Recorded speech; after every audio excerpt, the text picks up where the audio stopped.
अभी इतने साल नहीं सीख पाए, अब कहाँ से सीखेंगे? मतलब अभी इस उम्र में सीखने के लिए तो दिक्कत तो होगा। मतलब थोड़ा ज़्यादा कष्ट उठाने पड़ेंगे ना। अच्छा, मतलब पहले कैसे सबने हिंदी बोलनी चाहिए उससे लेके कैसे मराठी बोलनी चाहिए, मगर कितना कष्ट है मराठी सीखने के लिए, अभी इसके आप कारण दोगे, है ना? क्यों? आप कष्ट करने से डरते हो क्या? कष्ट से और हम डरेंगे?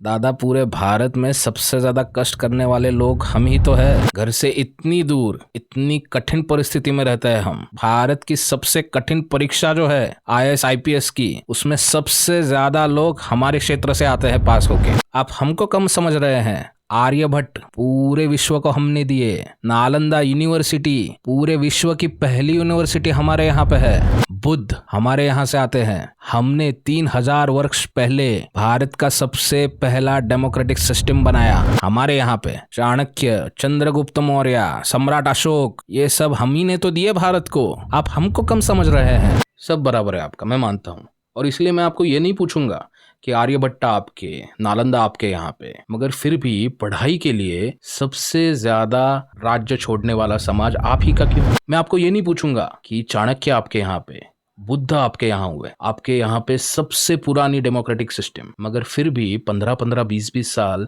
जंगल राज आपके यहाँ पे आपने क्यों चलने दिया? मैं आपको ये नहीं पूछूंगा कि आईएएस आईपीएस इतने बड़े बड़े पदों पे लोग आपके यहाँ से आते हैं, मगर फिर भी अब तक सबसे पिछड़ा क्षेत्र आप ही का क्यों? कहाँ की बात कहाँ लेके जा रहे हो भैया जी? हाँ, भारतीय के नाते ना आप बड़े हैं ना मैं छोटा हूँ। हर क्षेत्र ने अपना अपना योगदान दिया है भारत के इतिहास में, भारत को बनाने में। मगर बात वो है ही नहीं। बात सिंपल है। आप रोजी रोटी के लिए अपना क्षेत्र छोड़ के यहाँ पे आए हो, जहाँ पे आए हो उस जगह ने आपको अपना माना, आप भी उसे अपना मानो।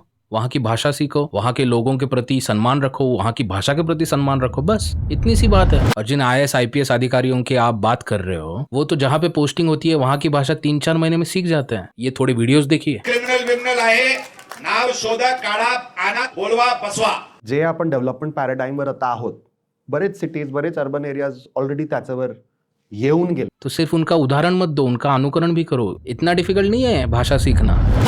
प्रॉब्लम यह है कि आपको सीखनी नहीं है, या फिर आपको लगता है अरे सब लोग तो हिंदी बोलते हैं, सबने हिंदी बोलनी चाहिए, अपना काम चल रहा है, तो क्यों मराठी सीखे? किसी भी महाराष्ट्रियन बंदे को हिंदी के प्रति कोई तिरस्कार नहीं है। अगर तिरस्कार होता तो आप इतने साल बिना दिक्कत के यहाँ पे रह ही नहीं पाते थे। मगर विरोध है तो हिंदी की जबरदस्ती का, और ये विरोध हर वक्त रहेगा। ये ध्यान में रखो।